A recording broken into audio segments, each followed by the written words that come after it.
There's a lot more. I said each of these witnesses have stories to unpack from, for example, Area 51 and what have you. It would take hours, but I want to give you a sense that this is really the tip of the iceberg. These represent 0.5% of the Disclosure Project witness list.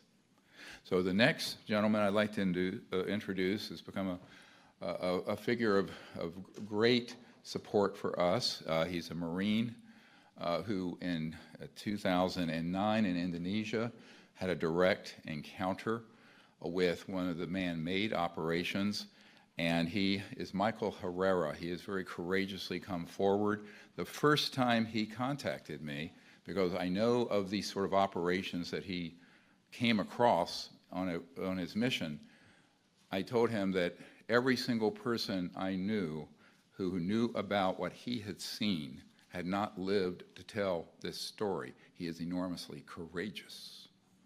Thank you, and welcome to Michael Herrera.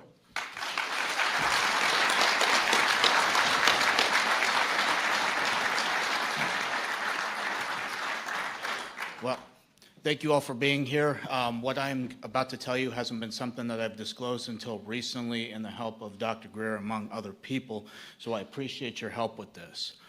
In 2009, my unit, which was most decorated infantry battalion in the entire Marine Corps, which was 2nd Battalion, 5th Marines, was called in to do humanitarian assistance operations out in the Philippines, which was Operation Quetzana, which we were attached to the 31st Marine Expeditionary Unit, which conducts maritime operations all throughout Southeast Asia, in conjunction with the 7th Naval Fleet, which houses one landing helo deck, or LHD, among LPDs, which is what I was on, called a USS Denver. Ironically, that's where I'm from, so kind of felt like home.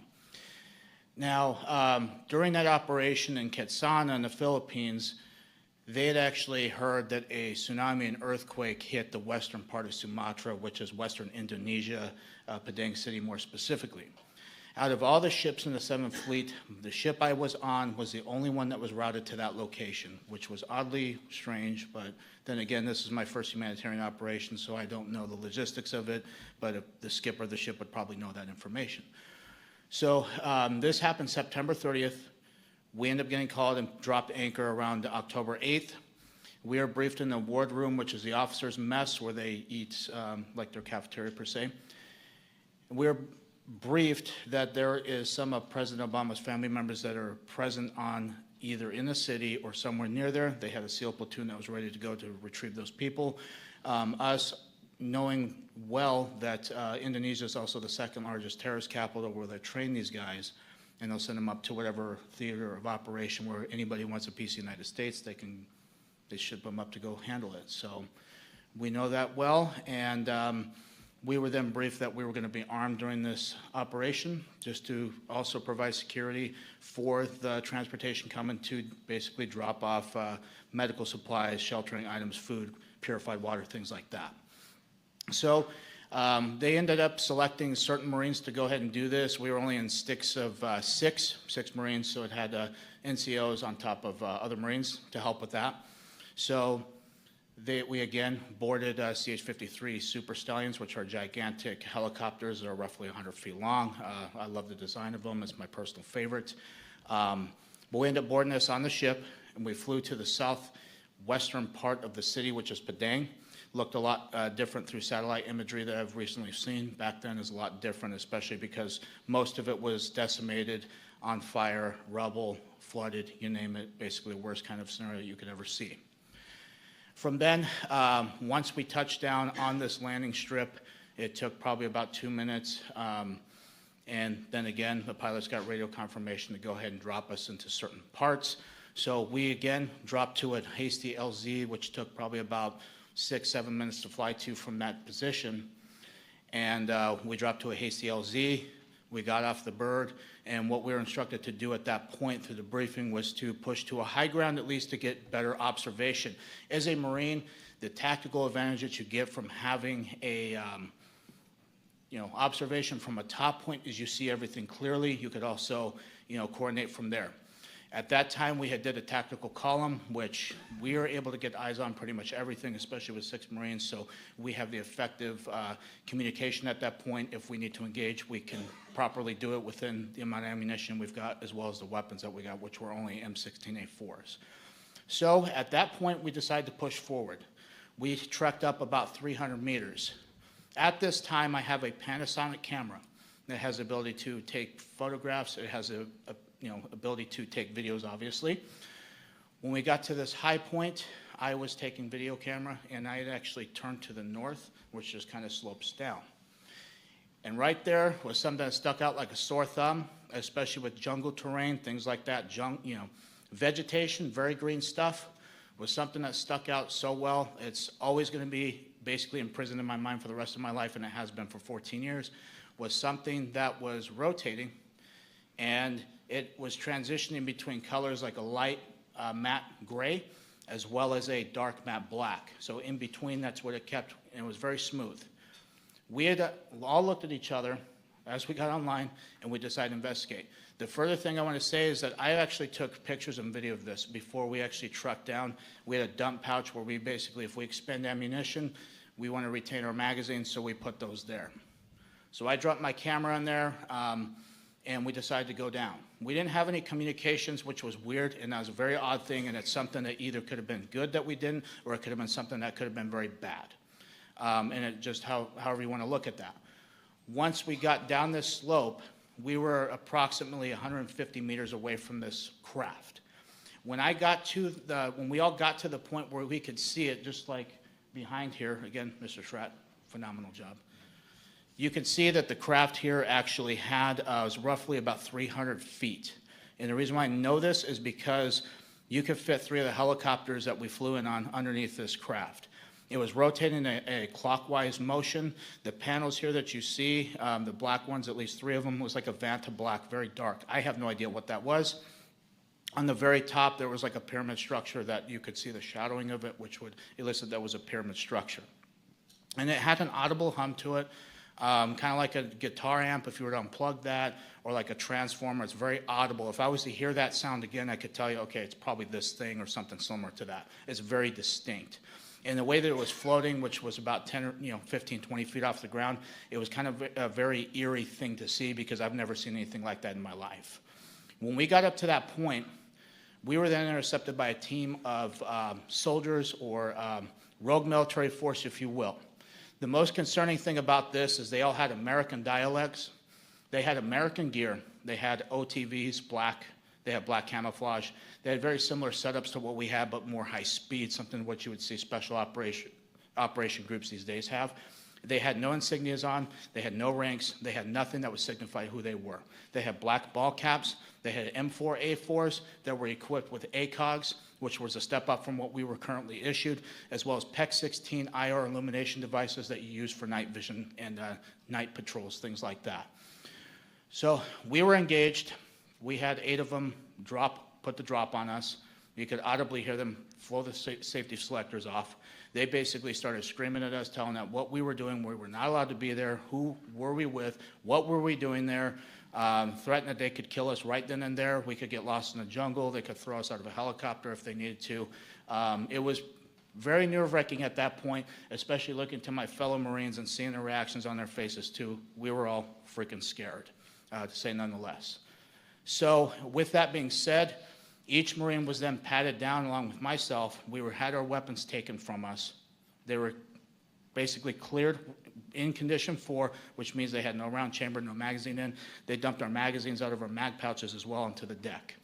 And then again, because of Marine Corps order, how things are with that, we were told to keep our military ID in our left breast pocket. So they knew that. They asked for our military identification. We gave it to them, obviously, because they have guns in our face. So provided that to them. They had something that looked like modern day smartphones, but this is 2009, so it's not really as high tech compared to obviously today. So they took some pictures of our military ID, and then they had something that reminded me of a BAT system, which is a biometrics tracking system that we would use. This is for insurgents or anything like that. It would take fingerprints, it would take retina scans, it would take pictures of them and document them. So if there was other militaries that were coming to relieve our post, they would actually have this information too to know who they are dealing with. That's what it reminded me of, and I had trouble scanning the IDs. As this is going on, we're going back between these guys as well as what's going on in the background. At that time, there was 4 of these trucks, which were F-350s. They were up-armored. They were pretty beefy. They had weapon cases that I've seen before because of something that we've actually loaded weapons into. They had 2 of them that were in the back of each truck. They also had these containers that was illustrated right here, which come to find out through recent revelations from yesterday from somebody who came forward to Dr. Greer. I don't know who they are, but what they had told him and what he has told me is that this gentleman knows exactly what these were used for because they had like a cylinder on the front, which is either for oxygen or what I hypothesized was for vacuum sealing, which lead me to suspect that they were smuggling narcotics or drugs. Come to find out it's more disturbing than that. This gentleman has firsthand account with this and says that it was for people. It's very disheartening, especially because that part of the world have already gotten ravaged, and it's something that is very hard to see right now because of what I've witnessed, and it's very disheartening. And this is why I'm up here. So they loaded these onto this platform that you can see right there, and as they got up there, like I said, I was going back and forth. These guys are still searching our stuff. They're still, pointing their weapons at us. And after the last 2 trucks that I saw that actually got onto that platform unloaded, they had 4 guys in each truck that would unload everything. However they did it, I can't tell you because, again, I was focused on this as well. And these trucks drove off. As that happened, this platform actually rose up off the ground itself. The top part of the craft actually met it down in the middle like this, and it formed into one solid piece. It floated right above the tree line. As soon as it was able to break that tree line, it actually had on the corners of each of these, which was an octagonal shape craft, by the way, on each corner it emanated a light. It was either red, yellow, green, or blue. Only those 4 colors I can distinctly remember. It didn't make any additional high-pitched sounds when it rose up. Once it got past that tree line, it shot over to the left, basically where the ocean was, at so fast, I would estimate probably 3,000, 4,000, 5,000 miles an hour instantaneous like that. There was no rotor wash, no exhaust that would disturb the trees, vegetation. The coconuts that were on these trees were not even touched. It produced no sonic boom. This thing was so fast. So as that happened, they basically had told us to turn around. As we turned around, kind of a couple things that went through my head at that point was that we're done. They actually started loading our magazines into our back into our vests in a way that would be hard to get them to put them into a weapon and to actually, charge the weapon and actually put it around in a chamber. So they put those in. They actually slung our M16s on their back for us, but when they did it, the Marine Corps has not really issued the best gear, especially at that time. So the slings back then were, I would say, subpar quality, cut my neck pretty good, and they kind of went in that motion and made sure they were secured so we couldn't really get them as easy. And they escorted us back up this slope. And they told us we were not allowed to look back. 2, that we were not able to talk about this. They were actually, 2 of the guys were actually talking about either, hey, should we smoke these guys right now? That's what they kept saying. It was kind of feeding more into the fear at that point because, again, I don't know who these guys are. I know they had American gear. They had American sidearms as well. If these guys have actually taken an oath like we have, and then why they're going against people like us and even willing to kill servicemen who just even stumbled onto this, it just blows my mind, and it's very sick. So as we broke atop this hill, we decided to book it. And we ran back to the LZ. There was a gunnery sergeant that was attached to the ship. I don't know this gentleman personally, but I know he's very unhappy with seeing us because we had actually had our weapons slung. We were not combat effective at that point if we needed to be. He asked specifically why we were. We didn't tell him exactly why. We just came up with an excuse. And then we waited for the next CH-53 to approach, and we got on board, flew back to the ship. We turned our weapons in back to the armory. We took our gear off back in our berthing, and we went upstairs to be debriefed by an admiral that I've never seen before, and it was kind of somebody who was out of place. I don't know if he has any kind of relevance to this at all, but if that's the case, if he does, I hope he comes forward with that information. It would be very helpful. So as we're going to go ahead and fast track to a couple days later, which we end up in Subic Bay, which is like the party town in the Philippines. So we had 3 days there of liberty. The first night I come back, because we had to report back to the ship each night, we were not allowed to stay out in town. My rack was on my camera was on my rack, and the memory card that was in it was out, and my battery was out of the camera, missing as well. So all of that was missing. The only thing that was there was the camera. Mind you, I had my locker secured. I had other stuff that was basically piled on top of that camera. So whoever did it knew what the hell happened. So after that, the other thing that was also notable with that was each of the Marines that were with me also had their cell phones taken that they brought. Even though they didn't bring them on the mission, all their stuff was missing. The other stuff, the other people in the actual platoon never had their stuff touched. It was only us 6 that were affected. So fast tracking back when we returned back to Okinawa, one day I had got a call from the duty that was in the barracks. Each barracks has like a duty of Marines that are, making sure there's still order, things like that. He had been told that I needed to go up to the CP, so he informed me, so I had hightailed it up there. And oddly enough, there was nobody in the building, except for one gentleman who was wearing Air Force dress blues that was missing a name tag, which I understand in Air Force policy or regulations that they were supposed to wear a name tag, and he did not have that. I gave him the proper greeting of the day, gave him the salute. He had pulled me into an office, and he had said, "You are not allowed to tell anybody in your chain of command. I don't care if it's a general. I don't care if it's anybody. You are not allowed to talk about what happened. You can go to prison for this, or you could be killed." So he slid over a non-disclosure agreement, and it had 2 things that I can recall to this day as I quickly skimmed through it, because again, I had thought we were going to forget about this whole mess. And one was said TSSCI, and the other said Indonesia. There's only 2 things I can recall out of that. So I was forced to sign that. I signed it, and I had got the hell out of there as quick as I could. Before I did that, I tried to ask him who he was, and he would not tell me who he was. So I hightailed it back, and I have not spoken about it ever since I was able to recently, because what the law passed. But that is my account for you guys. This is also an urging for anybody in Washington, D.C. as a political figure.